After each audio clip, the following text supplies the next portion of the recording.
Hello guys, this is Umesh. स्वागत करता हूं आप सभी का आपके अपने यूट्यूब चैनल में।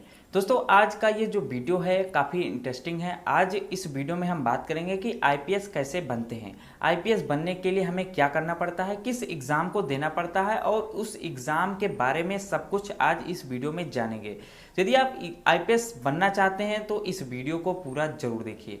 तो इस वीडियो में हम बात करेंगे कि आईपीएस बनने के लिए जो एलिजिबिलिटीज़ होती हैं वो क्या होती हैं, आईपीएस बनने के लिए क्वालिफिकेशंस क्या होती हैं। फिर बात करेंगे जो आईपीएस का एग्जाम होता है उसके डिटेल्स क्या होते हैं और उसका पैटर्न क्या होता है। फिर बात करेंगे आईपीएस जो सिलेक्ट किए जाते हैं, आईपीएस का सिलेक्शन होता है वो किन बेसिस पे होता है और एग्जाम पास करने के बाद कौन आईपीएस बनता है और कौन आईएएस बनता है। तो इस वीडियो में सारी डिटेल्स के बारे में हम बात करेंगे, तो वीडियो को पूरा जरूर देखिए। सबसे पहले बात करेंगे एलिजिबिलिटी के बारे में। तो यदि आप के पास इंडियन सिटीजनशिप है, यानी आप भारत के नागरिक हैं और आपकी एज 21 ईयर है और आपके पास एक ग्रेजुएशन की डिग्री है, तो आप आईपीएस के लिए अप्लाई कर सकते हैं। आप आईपीएस बनने के लिए तैयार हैं या आप आईपीएस बनने के लिए एलिजिबल हैं। नेक्स्ट, अब आपको आईपीएस का एग्जाम देना होगा, तो उस एग्जाम के डिटेल्स के बारे में थोड़ा जानते हैं। तो जो आईपीएस का एग्जाम है वो यूपीएससी के द्वारा प्रत्येक साल कंडक्ट कराया जाता है। यूपीएससी का मतलब होता है यूनियन पब्लिक सर्विस कमीशन। अब ये जो एग्जाम है वो 3 चरण में कंडक्ट कराया जाता है। एक होता है प्रीलिम्स, दूसरा होता है मेंस और तीसरा होता है इंटरव्यू। तो ये जो 3 चरण होते हैं, 3 चरण में यूपीएससी के द्वारा इस एग्जाम को कंडक्ट कराया जाता है प्रत्येक साल। और इस एग्जाम में लगभग 10 से 15 लाख बच्चे हर साल अपीयर होते हैं। और इस एग्जाम का जो फॉर्म है वो फरवरी में आता है और प्रीलिम्स का एग्जाम मई से जून के बीच में होता है। फिर मेंस का जो एग्ज़ाम होता है वो अक्टूबर में होता है और जो बच्चे मेंस में सिलेक्ट हो जाते हैं वो इंटरव्यू के लिए बाद में बुलाए जाते हैं यूपीएससी के द्वारा। अब बात करते हैं जो इस एग्ज़ाम का पैटर्न होता है, इस एग्ज़ाम का पैटर्न क्या होता है। तो ये जो एग्ज़ाम है वो 3 चरण में होता है, प्रीलिम्स, मेंस और इंटरव्यू। तो प्रीलिम्स में होते हैं 2 पेपर, एक होता है जीएस का, दूसरा होता है सीसेट का। तो जीएस में आता है history, geography, political science, economics, science and technology, Indian art and culture, ये सारी चीज़ें जीएस के पार्ट में पूछी जाती हैं और साथ ही करंट अफेयर्स भी पूछा जाता है।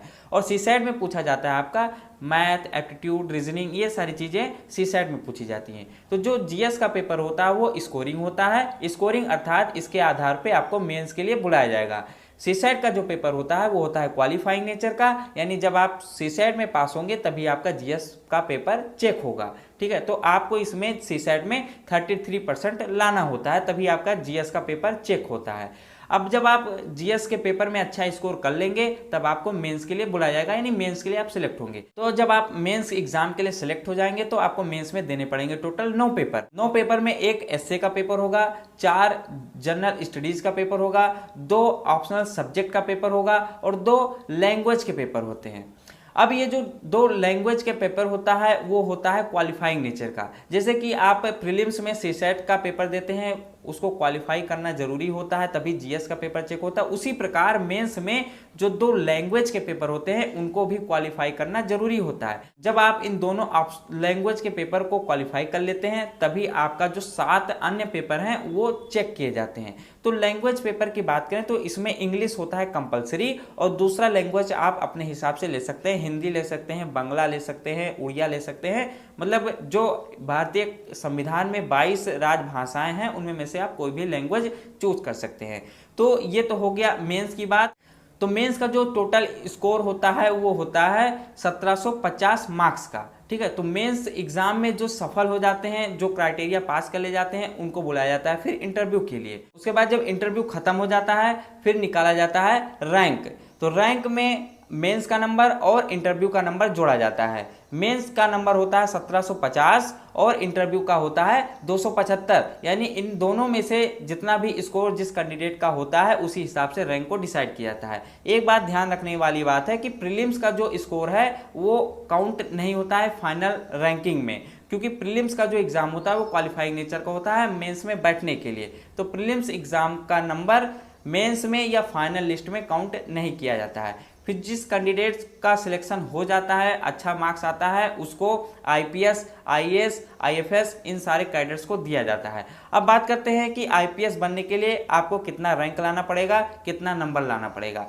जब आपका फाइनल सिलेक्शन हो जाएगा, आपके फाइनल मार्क्स आ जाएंगे मेंस इंटरव्यू का, उसके बाद आपके रैंक के हिसाब से जो टॉप रैंकर्स होंगे उनको मिलेगा आईएएस, और उनसे जो नीचे होंगे उनको मिलेगा आईपीएस, और उनसे जो नीचे होंगे उनको मिलेगा आईपीएस। यानी यदि आप टॉप रैंकर्स हैं तो आप कोई भी यानी आईएएस, आईपीएस, आईएफएस कोई भी 24 सर्विसेज में से कोई भी सर्विसेज आप चुन सकते हैं। तो यदि आपको आईएएस बनना है या आईपीएस बनना है तो आपको टॉप रैंक लाना पड़ेगा। तो अब टॉप रैंक जब आपकी आ जाएगी तो आप अपने मन मुताबिक कैडर को चुन सकते हैं। तो ये था दोस्तों आईपीएस बनने का पूरा प्रोसेस। आई होप आपको समझ में आ गया होगा। चैनल पर यदि आप नए हैं तो प्लीज़ चैनल को सब्सक्राइब कर लीजिए। इस चैनल पर आपको यूपीएससी से जुड़ी हर एक जानकारी मिलती रहेगी। तो चलिए मिलते हैं नेक्स्ट वीडियो में।